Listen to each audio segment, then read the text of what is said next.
আসসালামু আলাইকুম রহমতুল্লাহ। Surf Thinker digital marketing agency থেকে আমি Mohammad Saifur Rahman, founder and CEO of Surf Thinker. ইতিপূর্বে আমি ফেসবুকের বিকল্প মার্কেটিং চ্যানেল নিয়ে অনেকগুলো ভিডিও তৈরি করেছি। আপনারা এসইও নিয়ে ভিডিও দেখেছেন, গুগল অ্যাড, ইউটিউব অ্যাডের সাথেও পরিচিত হয়েছেন এবং কন্টেন্ট মার্কেটিং এর কনসেপ্ট সম্পর্কেও একটা স্পষ্ট ধারণা পেয়েছেন। এই ভিডিওতে আমি আপনাদেরকে এসএমএস মার্কেটিং নিয়ে বলবো। এসএমএস মার্কেটিং হচ্ছে একটা অন্যতম মাধ্যম, যেটার মাধ্যমেও কিন্তু আপনি কাস্টমারের সাথে এঙ্গেজ থাকতে পারেন যদি আপনার কাছে একটা বেশ কিছু মোবাইল নাম্বার ডাটা বা মোবাইল নাম্বারের লিস্ট আপনার কাছে থেকে থাকে। আমি কিছু উদাহরণ দেই যে এসএমএস মার্কেটিংটা আসলে মার্কেটিং করার জন্য কিভাবে নাম্বারগুলোকে আপনি সংগ্রহ করবেন। ধরেন আপনি কোনো সার্ভিস দিচ্ছেন, তাহলে ওই সার্ভিস নিয়ে আপনি নিয়মিত অ্যাড রান করতেছেন। আপনি সেখানে কথা বলার জন্য মেসেঞ্জারে একটা পর্যায়ে মানুষ থেকে মোবাইল নাম্বার নিচ্ছেন, এরকমটা হয়। আমাদের এখানে যে সমস্ত প্রতিষ্ঠানের জন্য আমরা কাজ করতেছি, যাদের সার্ভিস বেস প্রতিষ্ঠান, তাদেরকে আমরা যখনই কেউ মেসেজ দেয় ওনার প্রবলেমটা বুঝে ওনাকে প্রাথমিক পরামর্শ দেওয়ার পাশাপাশি একটা পর্যায়ে ওনার থেকে মোবাইল নাম্বার কালেক্ট করার চেষ্টা করি। এটা আমাদের প্ল্যানে থাকে। এই যে মোবাইল নাম্বার কালেক্ট করার চেষ্টা করতেছি, এটার উদ্দেশ্য হচ্ছে এটা যে আগামী দিন আমরা এসএমএস মার্কেটিং করব ওই নাম্বারগুলোতে। তো ধরেন আপনার যদি কোনো সার্ভিস বেস প্রতিষ্ঠান হয় এবং সেখানে আপনি সার্ভিস বেস বা প্রোডাক্ট যে কোনোটাই হতে পারে, এবং আপনি নিয়মিত মেসেঞ্জারে মানুষ থেকে মোবাইল নাম্বারগুলো কালেক্ট করতেছেন, আপনি এগুলোকে একটা এক্সেল ফাইলে লিস্ট আকারে নাম, মোবাইল নাম্বার এভাবে সিকোয়েন্স আকারে রাখতে পারেন অন্যান্য ইনফরমেশন সহকারে।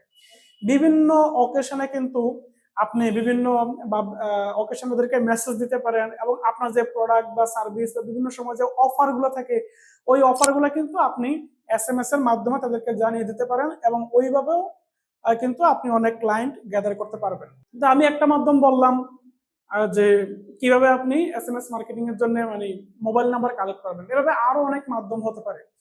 যারা আমরা ই কমার্স বিজনেস করি, বিশেষ করে ই কমার্স বিজনেসে আমরা যে ল্যান্ডিং ফেস করি অথবা আমরা ওয়েবসাইট বানাই, সেখানে যখন কাস্টমার অর্ডার দেন তখন কিন্তু উনি ওনার মোবাইল নাম্বারটা দেন, ঠিক আছে? তো এই মোবাইল নাম্বারগুলো কিন্তু আমরা একটা এক্সেল ফাইলে রাখতে পারি। তারপরে আমরা সেগুলোকে বিভিন্ন জায়গায় বিভিন্ন সময় এসএমএস মার্কেটিং এর জন্য কাজে লাগাতে পারি, তাদেরকে আমরা এসএমএস দিতে পারি। এসএমএস মার্কেটিং এর জন্য মোবাইল নাম্বার কালেক্ট করার আরো একটা অন্যতম মাধ্যম এটা হতে পারে যে আপনি মানুষকে ফ্রিতে ভ্যালু দেওয়ার জন্য কোনো অ্যাসেট তৈরি করলেন। উদাহরণস্বরূপ হতে পারে আপনি যেই নিশে কাজ করেন সেই নিশে মানুষকে একদম রিয়েল ইনফরমেশন দিয়ে আপনি 30 পেজ বা 50 পেজের একটা ইবুক তৈরি করলেন। তারপরে সেই ইবুক নিয়ে আপনি একটা ল্যান্ডিং পেজ তৈরি করলেন। তারপরে সেটা নিয়ে আপনি একটা ফ্রি অথবা পেইড মার্কেটিং করলেন, যেভাবে হচ্ছে আপনি মানুষকে আনতে পারেন। আপনি অফার করলেন যে আমি এই বিষয়ে একটা ইবুক তৈরি করেছি, সেখানে এই ইনফরমেশন গুলো দিয়েছি। আপনারা কি করেন, আপনারা এই ইবুকটা ফ্রিতে পাবেন, আপনার অমুক জায়গায় গিয়ে ইবুকটা ডাউনলোড করে নেন। তো ডাউনলোড করার জন্য আপনি নাম, তারপর হচ্ছে মোবাইল নাম্বার, ইমেল অ্যাড্রেস আপনি কিন্তু ওইখানে দিতে পারেন যে নাম, মোবাইল নাম্বার, ইমেল অ্যাড্রেস দিয়েই হচ্ছে এটা ডাউনলোড করতে হবে। তো এটাও কিন্তু একটা মাধ্যম হতে পারে মোবাইল নাম্বার কালেক্ট করা। তারপরে যারা ডাউনলোড করলো তারা কিন্তু হট কাস্টমার, তারা যদি আপনার ইবুকটাকে একবার নাড়াচাড়া করে দেখে, পরে দেখে, তাহলে কিন্তু আপনার প্রতি বা আপনার প্রতিষ্ঠানের প্রতি একটা সুধারণা তাদের মাঝে তৈরি হবে যে আপনি তাদেরকে একটা ভ্যালুয়েবল ইনফরমেশন দিয়েছেন কোনো ধরনের কস্ট ব্যতীত, কোনো ধরনের খরচ করা ব্যতীত। অন্যদিকে তাদের মাইন্ডে একটা ভালো জায়গা আপনি দখল করে নিতে পারবেন, আবার তাদের ইনফরমেশন গুলো আপনি কালেক্ট করছেন। এবার বিভিন্ন সময় কিন্তু আপনি তাদেরকে চাইলে এসএমএস মার্কেটিং করতে পারবেন। তো যখন এরকম সিচুয়েশন তৈরি হয়ে যাবে যে ফেসবুক আর কাজ করতেছে না, বাংলাদেশে এরকম সিচুয়েশন একাধিকবার তৈরি হয়েছে, সামনের দিনও হতে পারে, ঠিক আছে? অথবা আপনি ব্যবসায়ী হিসেবে শুধুমাত্র একটা চ্যানেলের উপর যদি বা একটা প্ল্যাটফর্মের উপর যদি 100% ডিপেন্ডেন্ট হন, তাহলে কিন্তু যে কোনো সময় বিজনেসটা বন্ধ হয়ে যাওয়ার সম্ভাবনা থাকে। কিন্তু একবার চিন্তা করে দেখেন, আপনি 3 বছর 5 বছর বিজনেস করতেছেন, এই 5 বছর যদি আপনি যত্ন সহকারে মোবাইল নাম্বারগুলোকে কালেক্ট করে থাকেন, তাহলে ওই নাম্বারগুলোতে কিন্তু আপনি মাঝে মাঝে প্রমোশন করতে পারেন, মাঝে মাঝে এসএমএস মার্কেটিং করতে পারেন।